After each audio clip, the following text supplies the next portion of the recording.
시간 말씀을 받겠습니다. 이 복된 시간 주시는 하나님 말씀은 우리 계속해서 사도행전 9장 23절에서 31절까지의 말씀입니다.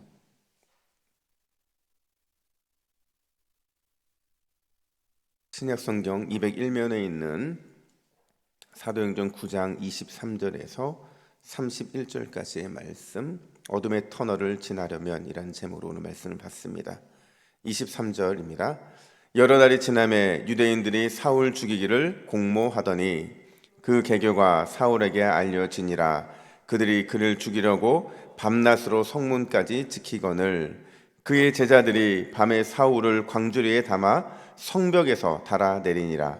사울이 예루살렘에 가서 제자들을 사귀고자 하나 다 두려워하여 그가 제자됨을 믿지 아니하니 바나바가 데리고 사도들에게 가서 그가 길에서 어떻게 주를 보았는지와 주께서 그에게 말씀하신 일과 다메섹에서 그가 어떻게 예수의 이름으로 담대히 말하였는지를 전하니라. 사울이 제자들과 함께 있어 예루살렘에 출입하며 또 주 예수의 이름으로 담대히 말하고 헬라파 유대인들과 함께 말하며 변론하니 그 사람들이 죽이려고 힘쓰거늘 형제들이 알고 가이사랴로 데리고 내려가서 다소로 보내니라. 31절 함께 했습니다. 그리하여 온 유대와 갈릴리와 사마리아 교회가 평안하여 든든히 서가고 주를 경외함과 성령의 위로로 진행하여 수가 더 많아지니라. 아멘.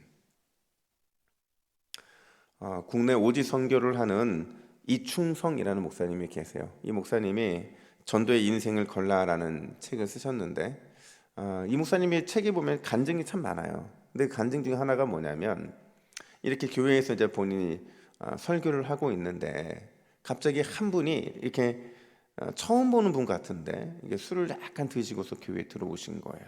그리고 맨 뒤에 앉아서 예배 드리는 내내 예배는 안 드리고 자꾸 뭔가를 자기를 응시하는 게 보이더라는 거죠. 그래서 이제 예배를 잘 마치고 이제 목사님이 강단에 내려왔는데 그분이 뚜벅뚜벅 자기에게 걸어오더라는 거죠. 그래서 이렇게 묻더라는 거예요. 너 혹시 어느 고등학교 나오지 않았어? 이렇게 묻더는 거죠. 설교 시간 내내 그 생각만 한 거예요. 분명히 나랑 아는 사람이다. 근데 이제 목사님이 기억을 못하니까 너 나 진짜 기억 못해? 이렇게 묻더라는 거죠. 그러더니 진짜 기억을 못하는 것처럼 이렇게 기웃동하니까 마치 빈정거리듯이 이렇게 묻더라는 거예요. 너 같은 놈이 어떻게 목사가 돼? 충격적인 말이죠. 너 같은 놈이 어떻게 목사가 돼? 말도 안 돼. 내가 너한테 얼마나 얻어맞았는데 주먹이나 휘두르던 불량배가 어떻게 목사가 되냐고. 근데 그때 딱 목사님이 떠오른 거예요. 내가 고등학교 때 때렸던 애구나. 그게 순간 떠오른 거예요. 근데 이 친구가 어떻게 그 교회로 왔냐면 이제 퇴근하고 이렇게 집으로 가다가 보니까 전도지 주보를 받았는데 주보에 자기를 때렸던 사람의 이름하고 똑같은 이름이 주보에 있는 거예요. 그래서 혹시나 하고 싶어서 교회에 와서 딱 보니까 옛날 모습이 많이 남아 있었다라는 거죠.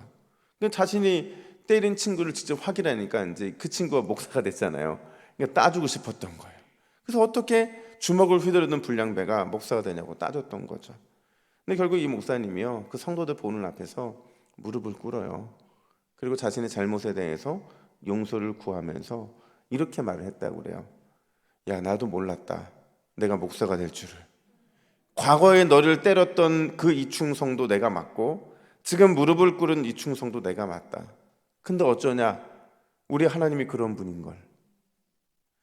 그러니까 이 만남을 계기로 이 목사님이 두 사람의 관계의 응어리가 풀어졌대요.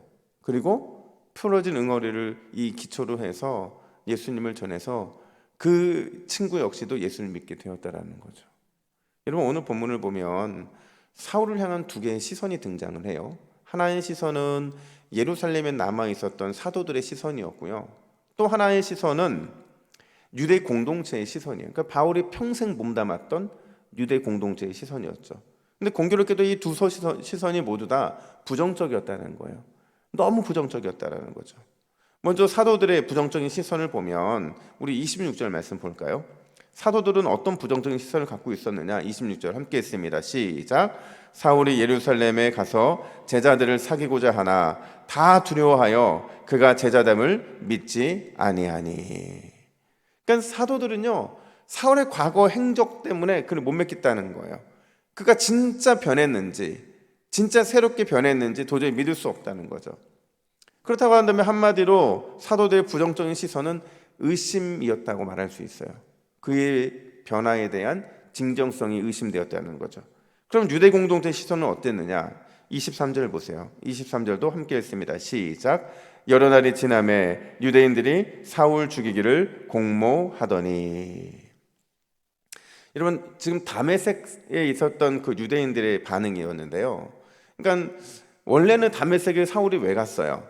믿는 자들을 끌어내서 예루살렘에 이제 데리고 와서 재판에 넘기기 위해서 그들이 이제 찾아가고 있었는데, 거기서 주님을 만나면서 여러 해 동안 지났다고 하는데, 이건 여러 해 날 동안에 사울이 변화돼서 복음을 전했다는 얘기거든요.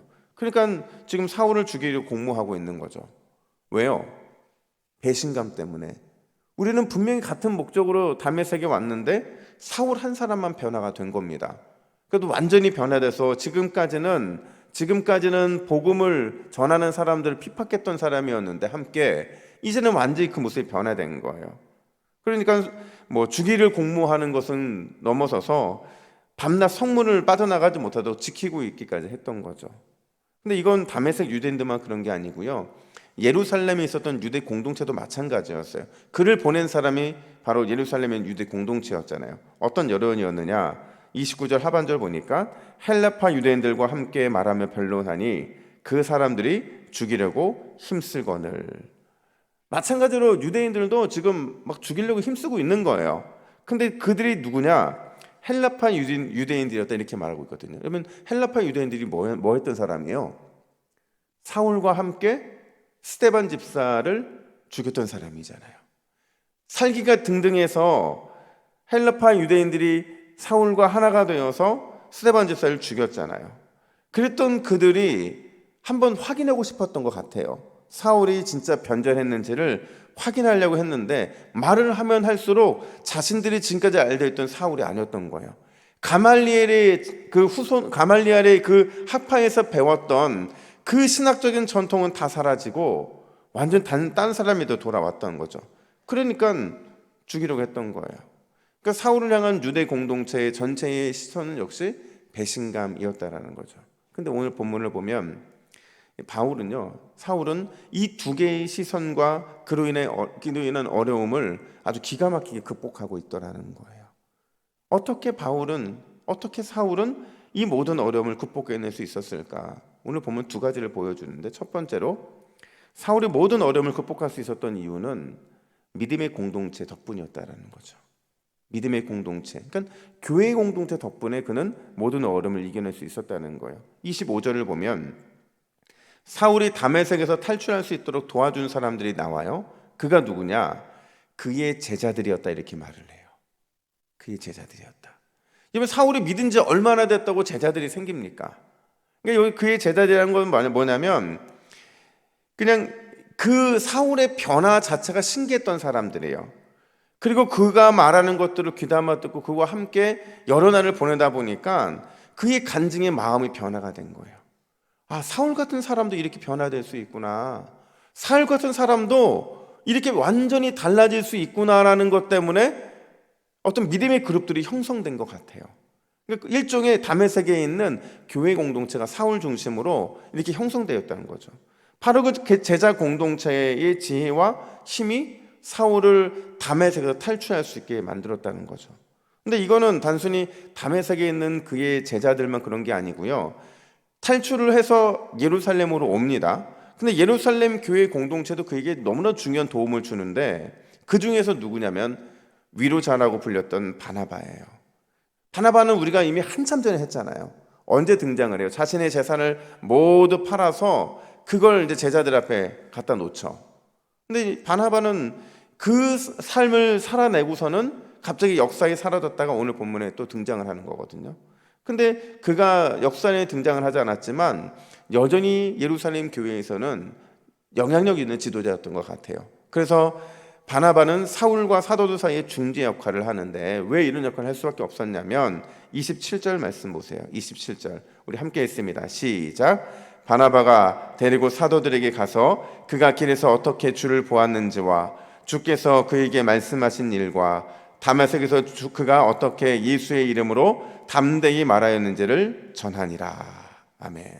이게 무슨 말이냐면요, 도무지 못 믿으니까, 사도들이 도저히 이 사울의 변화를 못 믿으니까 바나바가 가서 중재 역할을 해요. 근데 그 중재 역할이요, 오늘 본문에 보면 마치 사울이 되어서 간증하는 것처럼 그렇게 자세히 소개해주고 있다는 거예요. 마치 말이 중재자가 아니라 보증인인 것처럼 자청하고 있었다라는 겁니다.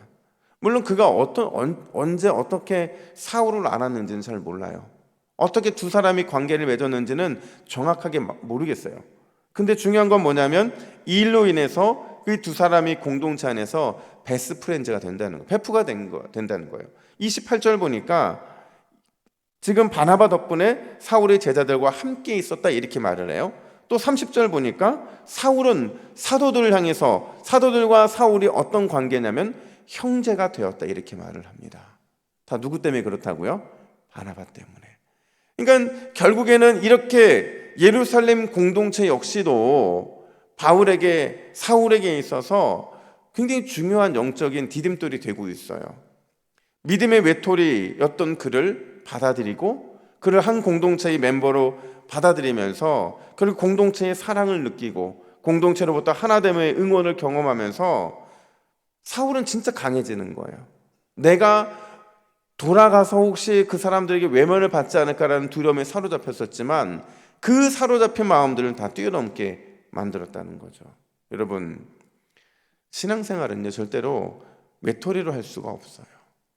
나 혼자 신앙생활하고 나 혼자 그 신앙생활을 즐긴다는 거 불가능합니다. 때로는 하나님이 나를 단독제로 세울 때가 있어요. 나를 막 몰아쳐서 나로 하여금 하나님만 바라보게 할 때가 있다고요. 근데 여러분, 대부분의 신앙생활은요 하나님이 공동체를 통해서 일을 하세요. 공동체를 통해서 사랑도 느끼게 하시고 공동체를 통해서 헌신도 하게 하시고 내가 공동체 안에 있음으로 인해서 공동체가 나와 함께함으로 인해서 내 안에 하나님 나라가 임하고 있는 것들을 느끼게 하신다라는 거죠.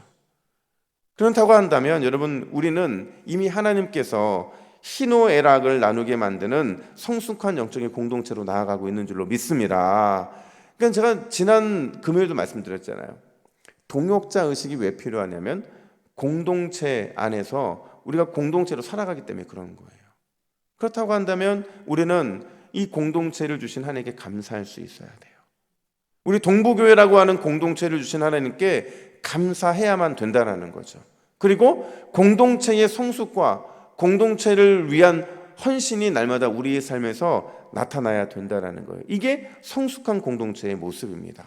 오늘 기도하시면서 우리 동북의 공동체가 더욱 주님이 기뻐하시는 성숙한 영적 형제 공동체가 되게 하여 주시옵소서. 그럼 우리 교회는 더욱더 이 기도를 통해서 세워지게 될 줄로 믿습니다.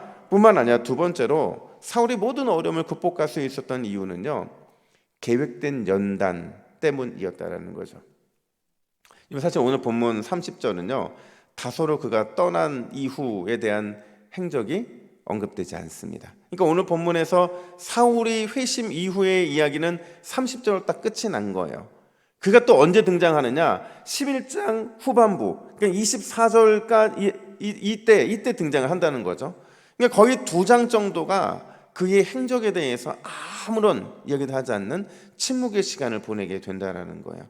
이 시간적 공백이 얼마나 되는 줄 아세요? 성경 주석학자들은 9년에서 10년이라고 말을 합니다. 그러니까 우리가 볼 때는 2장밖에 안 되는데 사울에게 있어서는 10년, 대략 10년 정도의 시간적인 공백이 흘러버린 거예요. 이 시간 동안에 사울이 뭐 했겠어요? 사실 사울이 뭐 했는지에 대한 실마리는 성경 곳곳에 등장을 하지만 대표적인 게 뭐냐면요 9장 16절이에요. 9장 16절 말씀을 같이 읽습니다. 화면 보시고 시작. 그가 내 이름을 위하여 얼마나 고난을 받아야 할 것을 내가 그에게 보이리라 하시니. 여러분, 이게 누가 한 말이냐면요, 하나님께서 아나니아에게 사울을 만나러 가는 그 일을 독려하기 위해서 말씀하실 때 사울에 대한 연단 계획을 말씀하고 계신 겁니다. 그가 주님의 이름을 위하여 얼마나 고난을 받아야 할 것을 그에게 보이셨다, 이렇게 말씀하고. 그러니까 사울은 늘 알고 있었던 거예요. 내가 지금은 뜨겁게 은혜 받아서 내가 복음을 담대히 전하고 있지만 더 큰 복음의 역사를 위해서 그 고난의 시간들을 보내고 견뎌내고 이 연단을 통해서 예수 그리스도를 더욱 닮아갈 것이라는 그 사실은 바울은 알았었던 거예요. 그러니까 10년 동안요, 뭘 했냐면 고린도후서 11장과 12장에 등장하는 각종 그 모든 연단을 그가 받고 있었던 거예요. 근데 이 연단만 받은 게 아니고요, 그가요, 세 번째 하늘 3층 천에 올라가는 놀라운 경험까지 하게 되죠. 그러면서 이 모든 연단이 그를 훈련받게 하고 잊혀진 것 같았던 그의 모든 행적들이 다시 사도행전 11장 25절에 등장하기까지 그를 진짜 완벽한 주님이 사용하시는 은혜의 도구로 세우고 있었다라는 거죠. 이 10년이라는 침묵 시간이 없었다면 그는 세계 복음화를 위해서 그렇게 크게 쓰임받지 못했을 거예요. 그러니까 주님께서는 그에게 이런 연단된 계획을, 연단하실 그 계획을 보여주셨고 그 계획에 따라 순종함으로 인해서 지금 눈앞에 있었던 이 모든 고난들을, 이 모든 어려움들을 극복해낼 수 있었다라는 거죠. 여러분, 그렇다고 한다면 오늘 이 새벽에 나와 기도하는 우리에게는 하나님이 우리 나름대로의 큰 그림을 이미 가지고 계신 줄로 믿습니다. 우리 교회를 향한 큰 계획이 있을 것이고요, 여러분의 가정을 위한 큰 계획이 있을 것이고, 여러분 각자를 향한 큰 계획이 있다는 거예요. 상세하게는 몰라요. 하지만 한 걸음 한 걸음 달려나갈 때마다 하나님께서는 우리에게 그 큰 그림을 보여주시는 거예요. 그래서 여러분, 신앙생활이 즐겁고 재밌는 겁니다. 때로는 5년이 걸릴 수 있어요. 때로는 10년이 걸릴 수 있어요. 때로는 20년이 넘게 더디 걸릴 수도 있지만, 근데 중요한 건 반드시 하나님은 그 그림을 완성시키시고야 만다는 거죠. 이 주님이 그리시는 완성된 큰 그림 앞에서 우리의 연단도, 우리가 하나님을 경험하는 3000층은 아니라 할지라도 순간순간 경험하는 하나님 나라의 그 놀라움들, 이 모든 것들은 결국 우리로 하여금 주님의 그 은혜의 역사의 그림을 이루어내는 도구가 된다라는 겁니다. 여러분, 오늘 우리가 어떤 소망을 가지고 기도해야겠습니까? 우리 화면 보시고 기도 제목 1번, 2번을 같이 함께 읽습니다. 시작. 주여, 우리 동부교회 공동체, 우리 셀 공동체, 우리 가정 공동체가 서로 사랑함과 하나됨을 경험하게 하옵소서. 삶에서 만나는 연단을 믿음으로 바라보게 하여 주시고 반드시 그 끝은 해피엔딩임을 기억하게 하옵소서. 이 믿음을 가지고 함께 기도하는 저와 여러분 되기를 예수님의 이름으로 축복합니다. 아멘. 기도하겠습니다. 하나님 아버지, 은혜와 사랑을 감사합니다. 하나님, 사도 바울이 사도 바울 될 수 있었던 이유는 그가 만났던 그 공동체들의, 믿음의 공동체들의 영향이 컸던 것을 오늘 우리가 보았습니다. 하나님, 우리는 외톨이 신앙이 될 수 없음을 고백합니다. 날마다 믿음의 공동체 안에서, 신앙의 공동체 안에서 우리 믿음의 성숙함을 보게 하여 주시고, 날마다 믿음이 자라나고 서로 사랑하고 서로 하나됨을 경험함으로 인하여 우리가 공동체로 말미암아 하나님 나라에서 맛보게 된 천국을 미리 맛보는 역사가 있도록 인도하여 주시옵소서. 하나님, 우리의 삶의 끝은 반드시 해피엔딩인 것을 기억하게 하여 주시고, 우리가 당하는 모든 연단과 시험과 환난을 믿음으로 받아낼 수 있는 믿음 또한 우리 마음에 허락하여 주시옵소서. 감사드리며 예수님의 이름으로 기도하옵나이다. 아멘.